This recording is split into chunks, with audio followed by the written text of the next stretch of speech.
What's up mga ka-recap? Kung gusto nyo ang mga ganitong content about time travel and sci-fi, huwag kalimutang mag-subscribe at i-like ang video na ito upang magganahan ako sa pag-upload ng mga bagong videos at sabay-sabay tayo mag-enjoy.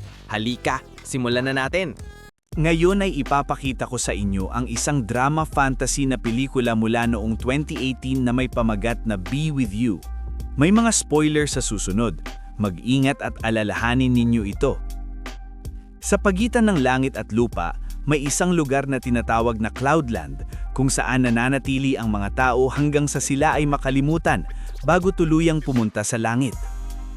Araw-araw na nakatanaw pababa sa mundo ang mommy penguin, umiiyak hanggang isang taon nang lumipas at palihim siyang sumakay sa tren ng mga patak ng ulan at bumalik sa mundo upang bisitahin ang kanyang anak. Nagyakapan at naglaro silang magkasama, ngunit nang matapos ang tag-ulan, kinailangan niyang habulin ang huling patak ng ulan o hindi na siya makakabalik sa Cloudland. Nagpaalam ang mommy penguin sa kanyang anak at bumalik, ngunit ngayon ay hindi na siya umiiyak habang pinapanood ang buhay ng munting penguin sa mundo. Ang kwentong ito ay binabasa ni Jong Ji-ho mula sa isang aklat na ginawa para sa kanya ng kanyang ngayoy yumaong ina na si Im Soo-ah. Nagtatago si Ji-ho mula sa burol ng kanyang ina, ngulit naririnig pa rin niya ang ilang kamag-anak na nagsasabing ang pagbubuntis ang dahilan kung bakit siya nanghina. Tinitignan ni Ji-ho ang larawan ng kanyang ina at sinasabi rito na magkikita silang muli. Pagkalipas ng isang taon, sinisikap ni Jung Woo-jin na maging isang single dad kahit magulo ang bahay at hindi rin siya ganoon kagaling magluto. Maaga siyang gumigising para pumunta sa swimming pool na pinagtatrabahuhan niya at linisin ang buong lugar bago umuwi upang maghanda ng almusal at tulungan ang kanyang anak na maghanda para sa paaralan na nadatnan niyang natutulog sa loob ng aparador ng kanyang ina. Tuwing umaga, umiinom din si Woo-jin ng kanyang gamot at pinapanood naman ni Ji-ho ang forecast ng panahon, sabik na hinihintay na magsimula ang tag-ulan. Hinahatid ni Woo-jin si Ji-ho sa paaralan gamit ang bisikleta kahit hindi siya makatakbo o makapagbisikleta ng mabilis. Pagkatapos noon, pumapasok siya sa trabaho kung saan palaging binabantayan siya ng kanyang katrabaho at dinadalhan ng kape na ikinasiselos ng kanilang boss na si Choi, ang swimming instructor. Pagkatapos ng klase, pumupunta si Ji-ho sa panaderiya ni Hong-gu, ang matalik na kaibigan ni Woo-jin na parang tsuhin na rin niya. Isang araw, dumating si Ji-ho na masama ang loob dahil hindi makatakbo ang kanyang ama at may paparating na special na event sa paaralan kung saan kailalang makipag-partner ang mga estudyante sa kanilang mga ama para sa isang relay race. Agad itong nilutas ni Hong-gu sa pagsasabing siya na lang ang tatakbo kapalit ng kanyang ama at pinasalamatan siya ni Woo-jin nang sunduin niya si Ji-ho matapos ang trabaho. Dumating ang araw ng karera. Habang paalis na si Woo-jin sa pool, pinigilan siya ni Choi at pinakiusap na magpalit ng ilang bombilya. Samantala sa paaralan, sinabihan si Ji-ho na hindi siya maaaring sumali sa karera dahil hindi ama niya si Hong-gu. Mulit nang ibabalik na sana ni Ji-ho ang kanilang mga t-shirt, dumating si Woo-jin at sinabing siya ang tatakbo kasama niya. Iniisip na ayos lang basta magja-jogging lamang siya. Magaling ang takbo ni Ji-ho sa kanyang bahagi ng karera, ngulit nang iabot na niya ang baton sa kanyang ama, nalungkot siya dahil alam niyang hindi sila mananalo. Kaya sa halip na mag-jogging, tumakbo ng seryoso si Woo-jin. Sa una ay ayos ang takbo niya, ngulit nang malapit na siya sa finish line, bigla siyang nawalan ng malay. Kailanan, nang gumaan na ang kanyang pakiramdam at umuwi na silang dalawa, pinangako ni Ji-ho si Woo-jin na hindi niya siya iiwan. Gusto niya ring magsampay ng mga kumot dahil ayon kay Hong-gu, makakapagdulot daw iyon ng ulan. Kinabukasang umaga, nagising sila at umuulan nga, kaya nagmadaling tumakbo si Ji-ho papunta sa estasyon ng tren. Sinundan siya ni Woo-jin, ngulit wala naman silang nakita roon. Kaya binuhat niya si Ji-ho at sinubukang iumi ito sa kabila ng pagtutol niya. Ngunit nang tatawid sila sa lagunan, may nakita silang anayo sa dilim. Naging maingat si Woo-jin, ngunit hindi natakot si Ji-ho at tumakbo patungo sa taong iyon na siya palang si Soo-ah. Masayang-masaya si Ji-ho na makita siya, ngulit natakot si Woo-jin at inisip na baka multo siya. Sa katotohanan, naandoon nga si Soo-ah, ngulit may amnesia siya at hindi sila naaalala. Dinala nila siya pauwi at ipinakita ni Jiho ang larawan ng kanilang pamilya bilang patunay ng kanyang pagkakakilanlan, pati na rin ang drawing na ginawa niya para salubungin ang kanyang ina. Nakinabahan si Woojin, kaya dinala niya si Jiho sa banyo para mag-usap ng pribado. Iniisip niyang hindi nila dapat sabihin kay Sua na siya ay namatay na dahil baka masyadong maging traumatiko ito. Madali naman daw magsinungaling dahil hindi pa nila itinatapon ng alinman ng kanyang mga gamit. Paglabas nila, nagsimulang magtanong ng marami si Sua. Hindi niya maintindihan kung bakit siya sinasalubong kung doon naman siya nakatira at kung paano niya hinayaang maging ganoon kagulo ang bahay. Mabilis na nakabuo si Woojin at Jiho ng kasinungalingan. Sinabing matagal siya sa ospital at kahapon lang siya pinalabas. Ngayong araw daw naglakad-lakad sila at habang naglalaro ng tagtaguan, natamaan siya ng bato, nawalan ng malay sa lagunan at nagka-amnesia. Kinabukasan, mas naging madali ang almusal dahil tumutulong na si Sua. Hinatid ni Woojin si Jiho sa paaralan, ngulit pag-alis niya, agad namang tumakbo si Jiho sa bahay upang makasama ang kanyang ina buong araw. Sinisiyas ni Sua ang kanyang mga gamit at nakitang isang susi kasama ang kanyang ring sa kasal at itinago niya ito nang dumating si Jiho at sinabing wala daw ang kanyang guro. Magkasama silang naglaro ng iba't ibang laro buong araw at nagulat si Jiho sa lakas ng kanyang ina, mas malusog na siya ngayon. Sa hapunan, tumanggi si Jiho na kumain dahil gusto niya ang luto ng kanyang ina, hindi ng kanyang ama. Iniisip ni Woojin na dapat magpahinga si Sua, ngunit nagpa siya itong subukan pa rin. Sa kasamaang palad, wala na siya sa practice at hindi niya makuha ng tama ang timpla ng sarsa. Nang simulang tumalsik ang pagkain mula sa kawali dahil sa sobrang init ng mantika, pumigna si Woojin sa kanya at sa kalan kaya siya ang napaso. Matapos patulugin si Jiho, naligo si Sua at sinamantala ni Woojin ang pagkakataon para uminom ng kanyang gamot nang hindi niya alam. Pagkatapos, inalok ni Sua na pahiran ng krema ang mga paso sa likod ni Woojin at hiniling na ikwento nito ang kanilang love story habang ginagawa niya ito. Nagkakilala sila noong high school at magkaklase. Si Sua ang top student, samantalang mas nakatuon si Woojin sa swimming club kaya madalas siyang natutulog sa klase. Isang araw sa swimming class, doon niya talaga unang nakilala si Sua nang mailabis niyang mailigtas sa pagkalunod at doon siya agad na nahulog ang loob kay Sua. Napansin ni Honggu na may gusto si Woojin kay Sua kaya binigyan siya ng ilang tips. Sinubukan ni Woojin na makipag-usap sa pamamagitan ng paghingi ng ballpen, ngunit pinutol siya ni Sua bago pa siya matapos magsalita.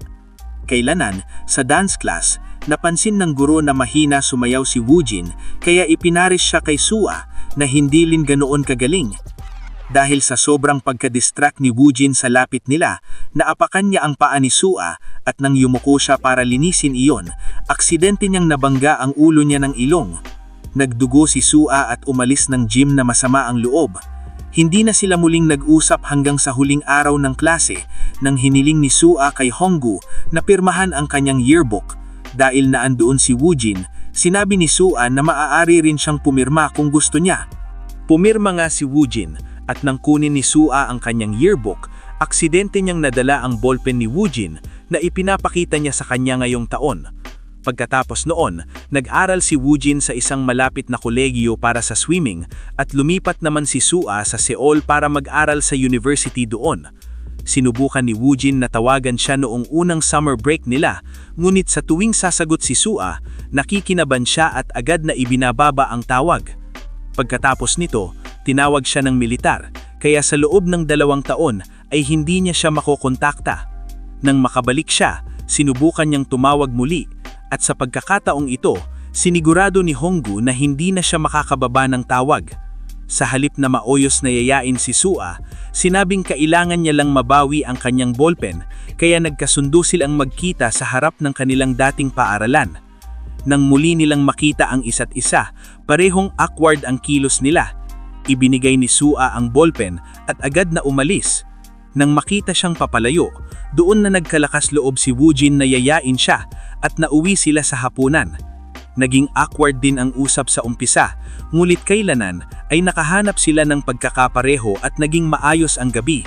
Pagkatapos, naghintay silang kani-kanilang bus, ngulit walang isa sa kanila na gustong umalis agad, kaya nanatili silang magkapiling hanggang sa dumaan ang huling bus at wala nang magawa si Sua, kundi umalis. Pinaalala ni Woojin na hindi siya babalik hanggang sa winter break. Pagkalipas ng ilang sandali, hinabol ni Woojin yung bus, sumakay, at tinanong si Sua kung maaari siyang sulatan habang nasa Seoul siya, na pumayag naman ito. Bumalik sa kasalukuyan, gabi na kaya natulog sila at nangako si Woojin na tatapusin ang kwento sa isang araw. Kinabukasan, sa paaralan, narinig ni Jiho na isang kaklase na nagsasabing umuulan daw tuwing naghuhugas ng kotse ang kanyang ama. Samantala, nagpasya si Sua na galayurin ang maliit na kubo sa hardin. Binuksan niya ito gamit ang susi na nakita niya noong dumating siya, at sa loob tuklasan niyang iyon pala ang lugar kung saan siya gumagawa ng lahat ng kanyang mga nilikha.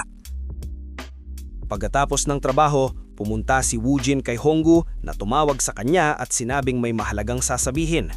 Pagdating niya roon, napansin niyang sinusubukan pala siyang ipag-blind date ni Honggu. Sinubukan ni Woojin na makaalis ng palihim, ngunit nahuli siya ni Honggu at nahulaan nitong may nililigawan na siya. Pati nga sinabing huwag na siyang gumawa ng palusot tulad ng pagsasabing bumalik si Sua. Tama na tama ito at nakakatakot kaya tumakbo na lang si Woojin palayo. Kinagabihan, biglang dumating si Honggu na nakabihis bilang penguin upang sorpresahin si Jiho, kaya sinubukan ni Woojin na paalisin siya bago pa siya makita ni Sua. Ngulit nakapasok si Honggu sa ibang pinto at nauwi sa pagkakita kay Sua. Sa pag-akalang isa itong multo, tumakbo siya palayo at nangakong hindi na niya kinelanman ipagba-blind date si Woojin muli. Pagkatapos nito, hiningi ni Sua kay Woojin ang natitirang kwento ng kanilang relasyon. Isinulat ito ni Woojin para sa kanya. Sa susunod na pagkikita nila noon, nanood sila ng sine. Sinubukan niyang hawakan ang kamay ni Sua, ngunit paa ng ibang lalaki ang nahawakan niya. Kaya nang naghihintay sila ng bus, naging mas mapanghahas si Sua at ipinasok ang kanyang kamay sa bulsa ng jacket ni Woojin. Mabilis namang sinundan ni Woojin at hinawakan ang kamay niya sa loob ng bulsa. Sa kasalukuyan, inuulit ng mag-asawa ang parehong eksena habang nagsasalita si Jiho sa kanyang pagtulog. Pagkaraan ng ilang panahon, dinala ni Woojin si Sua sa tuktok ng isang burol kung saan nagpiknik sila, nakinig sa radyo at nanood ng pelikula mula sa kalapit na drive-in theater gamit isang pares ng binoculars na salitan nilang ginagamit. Sobrang nalubos ang pansin ni Sua sa pelikula kaya sinamantala ni Woojin ang pagpakataon at hinalikan siya. Sa wakas, naghalikan sila sa gitna ng ulan. Lumipas ang mga araw at nasanay si Sua sa kanyang araw-araw na gawain. Nakikipaglaro siya kay Jiho, pinananatiling malinis ang bahay at nagluluto para sa kanyang pamilya. Natagpuan din niya ang librong tungkol sa penguin, ngunit hindi niya ito masyadong pinag-isipan. Nang makita niyang nangungulekta si Jiho ng mga 4-leaf clover para humiling ng mas maraming ulan, palihim siyang nagdagdag ng ilan sa sarili niya. Hindi man sinabi kay Jiho, napansin naman yon nila ni Woojin at Sua. Isang araw, nagpunta ang pamilya sa ilog para mag-enjoy sa hapon at si Woojin ang nagbuhat sa kanilang dalawa pauwi. Nauwi siyang bahay, mulit pagpasok, bigla siyang nawalan ng malay. Nagising siya makalipas ang ilang sandali sa kanyang kama, katabi si Sua na humihingi ng paliwanag. Nagpasya si Woojin na sabihin ang totoo para sa pamamagitan ng pagbabalik sa kanilang kwento. Nagsimula ang lahat pagkatapos ng ikatlong date nila kung saan binigyan siya ni Sua ng Clover Charm para sa paswerte sa national tryouts. Mas lalo siyang nagsimba sa training upang hindi siya biguin, ngunit isang araw sa ensayo, bigla siyang nawalan ng malay sa gitna ng pool. Sinabi ng doktor na may problema siya sa bahagi ng utak na kumokontrol sa hormones, kaya tuwing kinakabahan o napapagod siya ng husto, nahihimatay siya. Kinailangan niyang umalis sa swimming team at nawalan siya ng pag-asa na magkaroon ng normal na buhay, kaya nakipaghiwalay siya kay Sua nang hindi sinasabi tungkol sa kanyang sakit. Lumipas ang isang taon at hindi pa rin niya siya makalimutan, kaya nagpunta siya sa Seoul para makita siya sa huling pagkakataon. Ngunit nang nakarating siya sa universidad nito, nakita niyang sumasakay si Sua sa kotse ng ibang lalaki. Umalis siya nang hindi nakikipag-usap at nahulog sa lupa ang Clover Charm.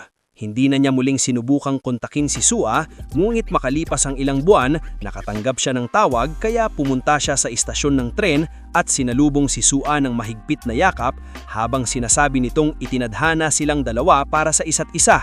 Di natagal, nagpropose si Woojin at pumayag si Sua kahit tutog ng kanyang pamilya ang desisyon niyang ihinto ang pag-aaral upang maging isang may habag. Nang natapos ang kwento, natulog ang mag-asawa habang magkayakap. Kinabukasan, sinabi ni Jiho sa kanyang magulang na kakanta siya kasama ng choir sa school concert at inanyayahan si Sua na manood. Sa paaralan, nag-practice si Jiho ng kanta kasama ng kanyang klase kung saan kailangan nilang ibahagi ang kanilang mga pangarap sa hinaharap. Dahil siya ang pinakamabilis tumakbo sa kanilang klase, pangarap niyang maging isang profesional na atleta na mananalo sa Olympics. Samantala, natagpuan ni Sua ang kanyang lumang diary at nalaman ang katotohanan tungkil sa kanyang nangyari, ngunit hindi niya ito sinabi sa pamilya. Sa halip, sinimulan niyang turuan si Jiho ng mga gawain bahay, paano maghugas ng kanyang sarili at kahit simpleng pagluluto upang makatulong siya sa kanyang ama. May sariling plano din si Woojin. Siya at si Honggu ay tinakpan ng kahoy ang laugan ng tren sa pag-asang mapipigilan nito ang pagbabalik ni Sua sa Cloudland. Malapit nang matapos ang tag-ulan, kaya mabigat ang nararamdaman ng lahat. Isang araw habang nasa trabaho, nakatanggap si Woojin ng tawag sa isa sa mga kaklase ni Jiho. Nahuli raw nito si Jiho na naghuhugas ng kanyang kotse, ngunit ayaw magsalita ni Jiho tungkol dito. Humingi siya ng paumanhuli sa kanyang anak at nag-alala ng sabihin ng ama na kailangan raw ni Jiho ng therapy dahil malinaw na naapektuhan ito sa pagkawala ng kanyang ina. Sa kanilang pag-uwi, inamin ni Jiho na hunugas niya ang kotse dahil sabi ng kanyang mga kaklase, uulan daw kapag ganon at mas tatagal ang pananalihin ng kanyang ina. Kinabukasan, labis na nadismaya si Woojin nang makita niyang tinangya ng hangin ang lahat ng kahoy sa laugan. Samantala, pumunta si Sua kay Honggu para humingi ng isang pabor na matagal ang magiging epekto. Makalipas ang ilang oras, umuwi siya na may caken at ipinagdiwang ng buong pamilya ang birthday ni Jiho. Kalaunan, habang pinapanood nila ni Woojin ang ulan, sinabi ni Sua na umaasa siya na pag lumaki si Jiho ay magiging kasing gwapo nito ng kanyang ama, bago niya ito halikan at yakapin habang umiiyak. Dumating ang araw ng concert, ngunit muli na namang naipit si Woojin sa trabaho. Sa pagkakataong ito, nasugatan si Choi nang mahulog ang isang ilaw at tumalon si Woojin sa tubig upang iligtas si Choi na iisip na baka kasalanan niya ito dahil minaradali niyang ayusin ito nung huli. Nagsimula ang concert at tumanggi si Jiho na kumanta dahil wala ang kanyang mga magulang. Nang dumating ang kanyang turn na magsabi ng pangarap, nanatili siyang tahimik. Sa sandaling yon, dumating si Sua sa theater matapos sumuko sa paghihintay kay Woojin. Nang makita niya si Jiho, nagsimula na siyang magsalita. Sinabi niyang magaling siyang tumakbo, ngunit inikwento rin niya lahat ng gawaing bahay na itinuro ng kanyang ina at tinapos ang kanyang pangarap sa pagsabing magiging mabuti siyang tagapag-alaga ng kanyang ama. Matapos ang concert, sumikat ang araw at napagtanto ni Sua na kailangan niyang maghalis bago mawala ang huling patak ng ulan. Tinungo niya ang istasyon habang nakita rin ni Jiho ang araw sa paaralan at nakita naman nito ni Woojin nang nagising siya sa loob ng ambulance. Pareho silang tumakbo patungo sa istasyon. Nauna roon si Jiho at niyakap si Sua na nakikiusap na huwag na siyang iiwanan at humihingi ng paumanhuli dahil iniisip niyang siya ang dahilan ng kanyang pagkamatay dahil sinisi ng kanyang mga kamag-anak ang kanyang pagbubuntis. Umiiyak si Sua, sinabi niyang hindi kasalanan yon at hindi siya magiging mas masaya kung nabuhay siya ng mas matagal ngunit wala si Jiho. Samantala, nahirapan si Woojin na makapunta sa istasyon. Una, nawalan siya ng bisikleta nang itulak siya ng isang truck palabas sa daan, kaya napulitan siyang tumakbo. Di natagal, nakaramdam siya ng matinding panghihina at bumagsak sa lupa. Naalala niya ang buo nilang pag-uusapan nung gabing magkasama nilang pinanood ang ulan. Humingi siya noon ng paumanhuli dahil pakiramdam niyang hindi niya napasaya si Sua, ngunit sinabi nitong napasaya siya at hiniling na ipagpatuloy niya ang buhay para kay Jiho. Humugot siya ng lakas mula sa alaalang yon, tumayo at muling tumakbo. Nakahabol siya sa istasyon sa oras upang makita si Sua na naglalaho sa laugan, may hawak na clover sa kanyang kamay. Gumaan naman ang buhay nila ngayon dahil tumutulong na si Jiho sa bahay. Dahil sa mas konting stress, nakakapagbisikleta na si Woojin ng mas mabilis at nakapagtrabaho bilang swimming instructor sa pool. Isang gabi, matapos uminom ng kanyang gamot, may nakita siyang susi at isang sulat mula kay Sua na sinasabing pumunta siya sa kubo at basahin ang kanyang diary. Doon niya natuklasan ang bersyon ni Sua ng kwento na naiiba talaga mula sa kanyang pananaw. Nakita na pala ni Sua si Woojin sa kalyere bago pa sila magkakilala sa paaralan at nahulog na ang loob niya kay Woojin. Masyado siyang kinakabahan na kausapin ito lalo na matapos siyang mapahiya nang makita siyang muntik malunod. Kabangyon ang dahilan kung bakit malamig siya kay Woojin nang humingi siya ng ballpen at kung bakit siya umalis sa dance class kahit sadya siyang namayaw ng panganit upang maparis sa kanya. Ang paghingi niya kay Honggu na pumirma muna sa kanyang yearbook ay isa ring paraan para makausap kay Woojin. Iningatan niya ang ballpen bilang alaala at maraming beses niyang sinubukang tawagan si Woojin habang nasa kolehiyo ngunit hindi siya naglalakas ng loob. Sa huli, Woojin ang unang tumawag. Sa kanilang unang date, bumalik ang kanyang kaba nang isipin niyang ballpen lang ang pakanya kay Woojin ngunit muli siyang nagpakita ng tatag. Pagkatapos noon, nangyari ang hiwalayan ngunit hindi niya kinailanman nakalimutan si Woojin. Nung araw na yon sa universidad, sumakay lang siya sa kotse ng isang kaibigang kaklase ngunit agad siyang bumaba nang makita niyang naghihintay si Woojin. Hinabol niya ito, pinulot niya ang Clover Charm sa daan ngunit nang tumawid siya ng kalsada, nabangga siya ng isang van.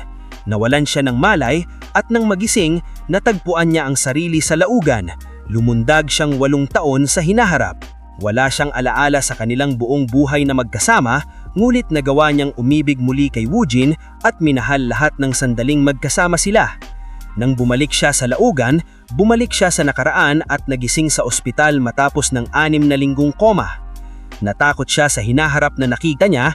Ayaw niyang mamatay ng bata, ngunit alam niya na kung pipili siya ng ibang buhay, hindi siya magiging kasing saya. Yon ang dahilan kung bakit tinawagan niya si Woojin upang muling magkita.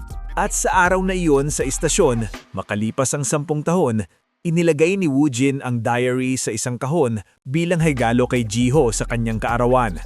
Nandun din si Honggu na may dalang cake at isang card na iniwan ni Sua, ang pabor na hiniling niya noon.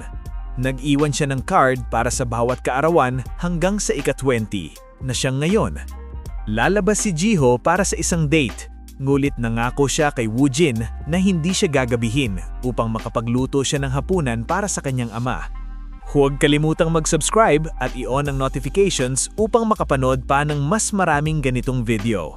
Salamat sa panonood! Sana nag-enjoy kayo mga ka-recap. Anong masasabi niyo sa movie natin ngayon? Mag-iwan ng komento sa baba. At huwag kalimutang mag-subscribe sa ating channel para sa mga new updates at uploads. Kita-kits sa susunod na kwento. Salamat at mag-iingat tayong lahat!